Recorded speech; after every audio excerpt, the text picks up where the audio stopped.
Hello everybody, PsyStarcraft here, and occasionally I will cast a game that isn't live, as you can see here, and the reason behind that is, this is a Zerg versus Protoss, and I haven't had a lot of live Zerg versus Protoss that I was prepared to cast at the time. You know, I play a lot of games that I don't record, as well as the games that you guys see on my channel, so a couple reasons for this, besides, of course, it being Protoss, is, well, I guess I'm going to explain why there's not very many Protoss. They're just a really weak race. They kind of got the shaft in Heart of the Swarm. There's not a whole lot of new stuff that's really relevant to creating new metagames. First of all, the Mothership Core is really underutilized because it's just not that good. Mass Recall takes a lot of energy to build up to, and even then it's kind of just gimmicky. I mean, if someone stops your attack and you need to recall, that's not good in the first place. So, I don't know. Plus Energize is really good. I think Energize is a little bit too expensive though. 100 energy for Energize is a bit too much. Like, you can get 4 more Chronos out of it, but Chrono isn't that super good of a spell. You're still paying the same amount of money, you're just getting the units a little bit faster. I suppose you can Chrono your probes, so you get more workers, so you would get more money, but I don't know. And then there's the Oracle, which might encase your minerals once, which is kind of good, I guess, but then after that it's like, alright, well, now they have links patrolling the mineral lines, or they have a couple spines or something like that, and then it's useless. And they have the Oracle ability, which even if you use like the preordain on the hatchery, you still can't see what a Zerg is making. You cannot see what is coming from his eggs. It's ridiculous. And then they have like the Vision ability, which can be good if a Zerg player is going Swarm Hosts and he keeps sniping your observers. But like, why do you need a starport, a Stargate, whatever the fuck it's called, to see underground units when you have observers? It's so ridiculous. Like, I don't know who designed the Oracle, but I have a feeling it was David Kemp. And then there's the Tempest. Hard to really judge how good the Tempest is just because T3, you know, cap ship units don't really get a lot of playtime. I know Whiteraw's been using them a little bit, but that's about all I've seen. So I'm going to withhold judgment on the Tempest. But anyway, yeah, Toss are just, they got the short end, and it's about damn time because they're warping in and A-moving was just ridiculous. And now they can't really do that because of the Swarm Host and because of the Warhound. So I guess there's a silver lining in that regard. But still, I'd like to see Toss get some love. I just don't think those Stargate units are cutting it. Zerg, man, Zerg is looking awesome. Obviously, there's still some balancing that needs to be done. And there we go, there's the Geyser. But, yeah, that's why I'm casting some Toss games, or that's why Toss isn't being played as much, is because it's just not as fun. They're not as new. And, I agree. I agree with all the players who aren't playing them. I don't blame you one bit. Anyway, this is going to be on something Peaks, Howling Peaks, I think it's called. Psy in the top right is Red Zerg. HaNfyBETA in the top left as the Blue Protoss. Of course, I do go 15 hatch against this Toss player. A lot of, you know, Zerg players go 14 pool or like 15 pool, 16 hatch, something like that.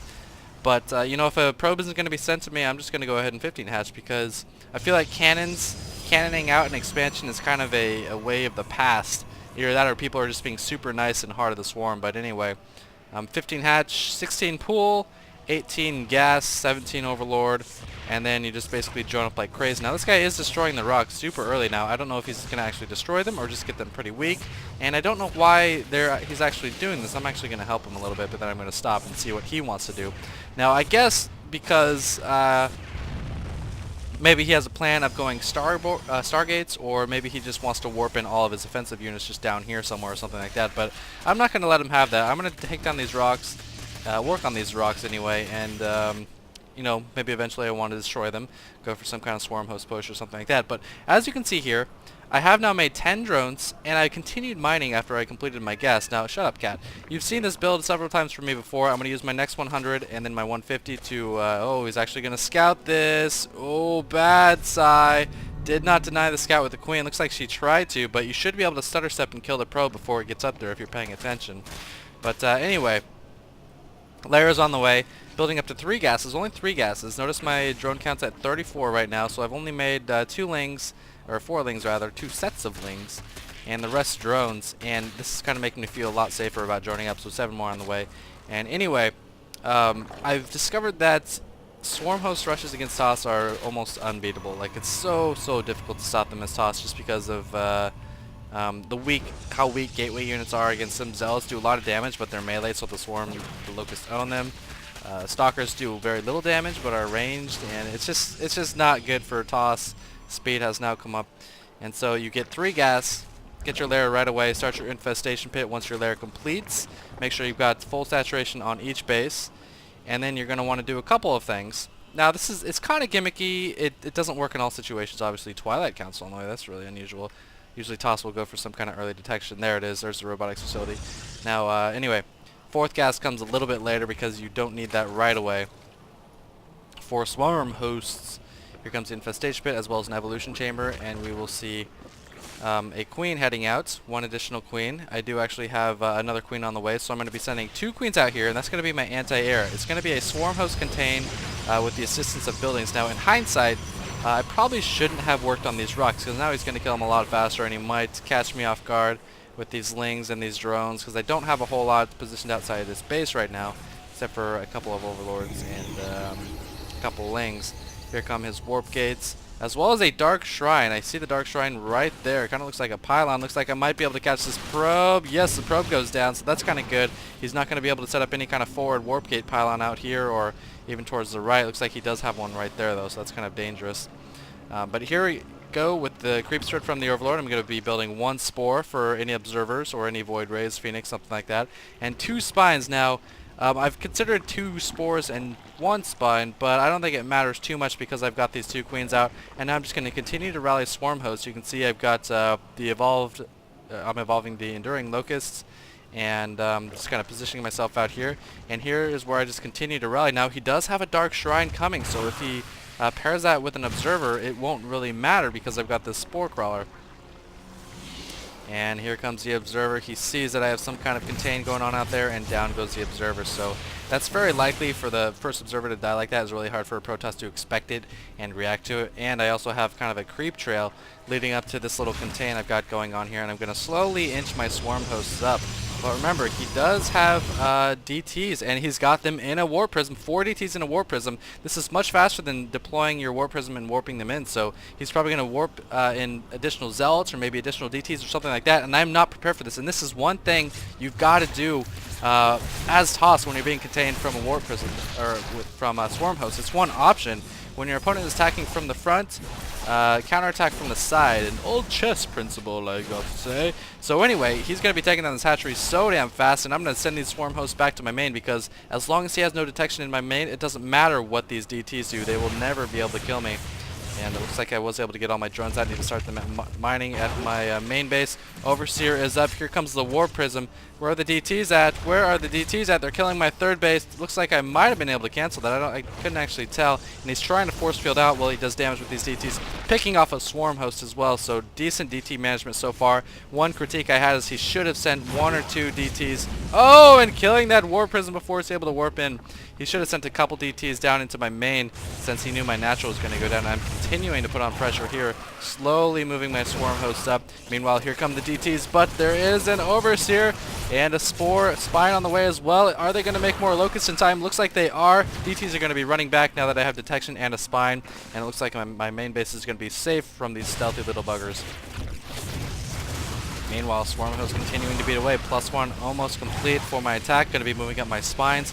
Queens continuing to keep an eye out for any observers, any anti-air like a void ray or something. He's still only got 6 gateways, a robotics facility, and a dark shrine. Does he have blink? No, he's researching blink right now. Going for my spore crawler. These queens need to be over there and transfusing, but no.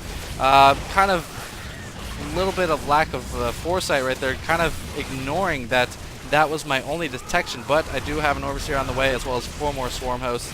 And he's just trying to keep denying my bases with these 3 DTs that still survive. Here comes the Overseer, spotting these Dark Templar. Queen's moving up, going to be dropping some creep. That'll allow the Locust to move a lot faster. Locust, another unit that benefits greatly from creep, getting 0.75 out of their 1.88. I think that's 40%-ish, maybe 35%, something like that. Anyway, they're going to be taking down so many of these probes, and there's not a lot that Toss can do right now. He can try for another counterattack, but I've still got these locusts protected by the spore crawler, so no observers can see them. And, you know, this is kind of one situation where a Oracle might not be too bad, because he can just cast it on my locust. But these things are just so good. Terran have an obvious response in tanks and long-range mech, but Protoss doesn't really have that. They can try to get Colossi, but he's just not ready for that tech. He needs to rebuild his core. He's got an Immortal that'll be relatively useless against this composition that I have, and it's just not looking good. I just need to keep on slowly inching my swarm hosts up as well as my spines. It looks like I'm even repositioning the 3 buildings that I had in my main to protect any counterattacks, as well as building another spine here. And of course, I still have the 2 swarm hosts in my main. Just kind of rallying stuff, making sure nothing gets in. So they're a pretty good defensive unit as well as offensive units. Going to be destroying the rest of these pylons. That's going to supply cap him, so he can't train any more units now, and he really wants to because he has so much money now. Yeah, he really needs to spend that money. Keep on swarming the main. Probably inch up a little bit more. These lings just kind of supporting. With any additional larvae or minerals you have, you want to make lings. And as you guys saw, I was making a 3rd base here that he destroyed with the DTs. But still, he should have focused on my main and not on the 3rd. Anyway, looks like he is going for a counterattack. He's got blink +1 attack. Spire on the way for myself. Just kind of... Oh, he's going to blink right into the spines. Didn't scout ahead, and down he goes to the combined force of the swarm host and spines. So... kind of an interesting game, a little trade here. I think he could have managed the DTs better, possibly even killed my main, but still, he was in for some trouble with the swarm host. But I don't really like how Protoss detection works for swarm hosts. It seems way too difficult to get all the things necessary to defeat the swarm hosts in the early to mid game as Protoss. Like, they're just so good against them. You can't get cannons because they just die eventually. Observers are lacking because you can get an Overseer and Queens or a Spore Crawler, as you saw here. Oracles are way too expensive for you to afford an army as well as an Oracle to kill swarm hosts most of the time. And it's just a mess. They really need to work on Protoss, and they actually said they are looking at the Protoss Oracle as well as the Warhound. So I hope you guys enjoyed this cast. One of the few Protoss casts that I've been able to do, and that's going to be it. So thanks for watching.